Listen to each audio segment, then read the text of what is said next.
some people have said, well, this kind of coincides with the manager, Davey, going nuts and getting injected in that one game. Somebody else said that it had something to do with music being changed. What do you attribute the success to?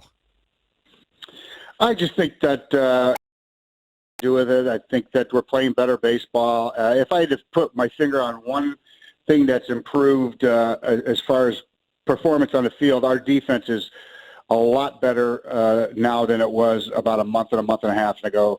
And that obviously goes hand in hand with starting pitching and relief pitching. The defense is better. The pitching is better. We're getting healthy bodies back. Our lineup is kind of back in full, and we're scoring a lot of runs and playing a lot of high-end, exciting baseball. I know it's every day is stressful, but this is what you live for. But how much better do you feel right now than you did, say, 6 weeks ago? Much better, no question. Right? We all live and die by wins and losses. It's the nature of business, and it's no fun when you have a really good team and you're playing poorly. Now we've had really bad teams and played really bad, but that's expected. You know what I mean? And when your expectations talented and really playing extremely poorly, that's no fun. Because you feel for the players because you know how good they are and you know how good they can be and what our internal expectations are, and when you're not meeting them, it's not a fun time in Nats land.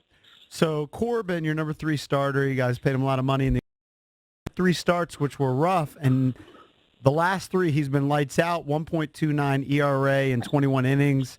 What did he figure out or change, or was it just a matter of time? What happened there? He a couple of things. He first of all, when you're starting pitchers, they have 32, 33 starts. You're going to have 10 excellent starts. You're going to have 10 poor starts, and it's that middle 10 starts that really makes and breaks your season. So, I think it's every starting pitcher is going to go through a little lull in their performance. Patrick's no different. But I think what Paul Menhard did along with Patrick was there was a couple of mechanical issues that they had to iron out.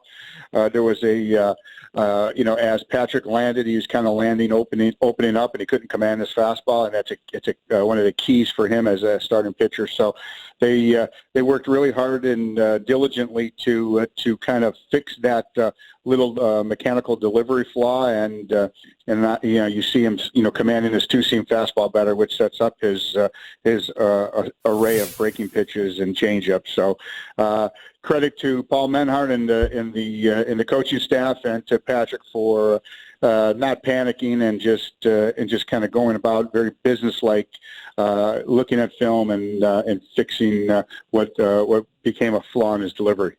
Mike, I'll tell you who I love so far, but I love anybody that performs well for you because I'm a Nats fan. But I wasn't a huge I didn't know much about Fernando Rodney when you brought him in, right? And I look at him, and because I'm just a Nats fan, I'm not so much a baseball fan.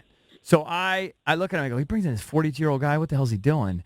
And then I watch him pump 96, 97. And you saw his numbers in Oakland and maybe even in the minors. Right. And I'm like, what? We're grass. That's how bad it's gotten. Right. But then the guy comes in, Mike, and you guys are smart. That's why you guys do this. And his arm is so lively. He's got so much left in the tank, it appears to me. And then you look at he's saved over 325 games or whatever is his career. Clearly been there, done that. This guy, I talked to somebody else, and he was like, yeah, I give him 2 weeks. No way. I think this is going to be a huge pickup for you guys. Well, Fernando was, he came highly recommended by our scouts when we signed him after Oakland released him, and really the reason that I went and reached for him is the way he was pitching in AAA. He came highly recommended by Brad Holman and Randy Nora, our AAA staff over there. They said, because I was a little concerned about the walk rate. Fernando's always been a guy who could strike you out, but he would also have some walks, and that Fresno league, that Pacific Coast League, and Fresno's no joke. It's a tough pitchers league, and Randy said, look past the amount of walks and look at how the appearances went, and he said he's going to help you. And you're right when you say that this guy's been there and done that. He's a guy that comes in at the end of games, not going to be intimidated by the role and by the situation. We needed guys that had some stuff, that were going to pump strikes, that were not afraid of the moment, and he kind of fit. Checked off all three of those boxes, and he's a guy who's done it before, and he brings some leadership to that bullpen. Him and Inventors and Javi Guerra has been a great acquisition for us in that bullpen. Kind of solidified roles, kind of have some major league experience, and all three of those guys have pitched at the end of games and aren't going to be intimidated by the situation. So, JP mentioned since May 24th, I think he got the best record in baseball. This is kind of what we all expected, right? Coming out of spring training, and then, whatever, terrible start, blah, talked about it. I think you're winning at a 700 clip right now. All right, so maybe that's not sustainable, but I don't know if you want to put a number on it, Mike, but you could play 600 baseball the rest of the way, clearly. I don't think there's any doubt about it if you guys are healthy. That'll get you to 91 wins, by the way, doing the math. So what do we think we need? What do we think we need-ish? Wild card, 91 wins, you're feeling probably pretty good. What do you think, Mike? Yeah, we need to win tonight. That's what we would need to win. That's as far as I'm going to look forward. Tonight's a big game. We want to finish. We want to win a series. We're looking at games. We're looking at series. We're looking at homestands. We're looking at road trips. That's kind of the escalation of how far I'm looking out into the future. Tonight's a big game. They're all big games. So you put yourself. The energy you have to use to come from 12 games under 500 to a couple of games over 500 is a lot. And oftentimes when you get over that hump and you get to that peak of you get to 500, but you've expended so much energy that it's tough to sustain. So that's the challenge for this ball club now is to sustain the energy, sustain the fine play that they've been exhibiting right now, and continue to take this through 5 more games of the All-Star break. We're lucky we'll have a 4-day break right after that, and then after the All-Star break we hit the ground running. We go to Philly. We have 4 important games with Atlanta, and then the second half of the season begins. So I think that if we look at it in those small increments and just really focus in on tonight's game, and I think it'll behoove us.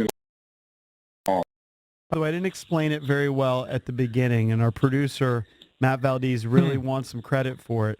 Your walk-up music on this show changed on May 22nd, and the streak started on May 24th.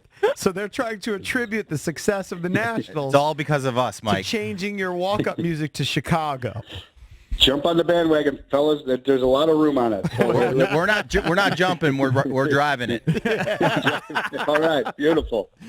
We ask you about Anthony Rendon, if not every week, every other week, and you had some quotes that are out there on the Racing Presidents podcast. I kind of want to address that, but John Feinstein came on with us earlier, and he mentioned something, and I'm wondering if you can actually do this with Scott Boras. He's like, you have had many players and dealt with Scott Boras that were Boras clients for years. Can you go to him and believe his answer if you say, are you just going to take this ultimately to free agency?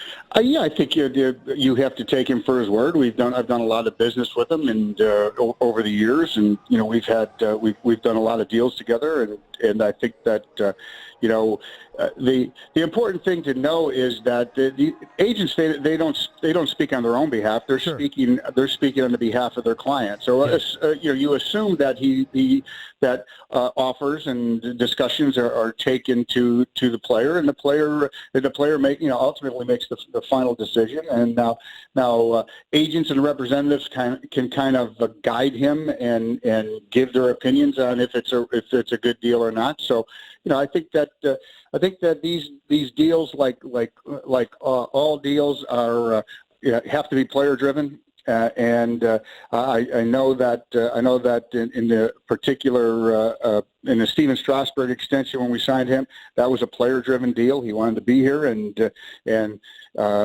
told his agent to get the best deal you can for me here and get it done now. And we ultimately came up with a extension contract. So I think that to answer your question, yes, when the agents say stuff to me that I certainly take them at their word, because there's repeat business that we have to do, and we have to coincide with each other for years, and we've done it for about 25 years and signed a lot of good players together, and Anthony would just be another of the long line of great players that we've signed from that company.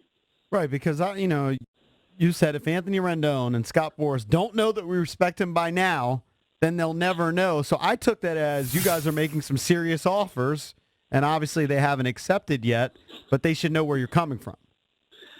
Yeah, that respect thing is something that kind of gets under my skin. Yeah, we respect him greatly. We drafted him, we signed him, we developed him, we brought him to the big leagues. We've watched him become an all-star caliber player, for our team, and we've treated him and every other player that walks into that clubhouse with great respect and great admiration. And this is no different. So yeah, Anthony Rendon, I can guarantee you, knows that that Mike Rizzo and the Nationals respect him, love him, and want him back. I want him to sign back with the Nationals for the long term. And if his agent doesn't know that, then he's not paying attention. But he knows, and we've got, like I said, we've got a good rapport and a good, Anthony and I have a great relationship. Always have, and always will.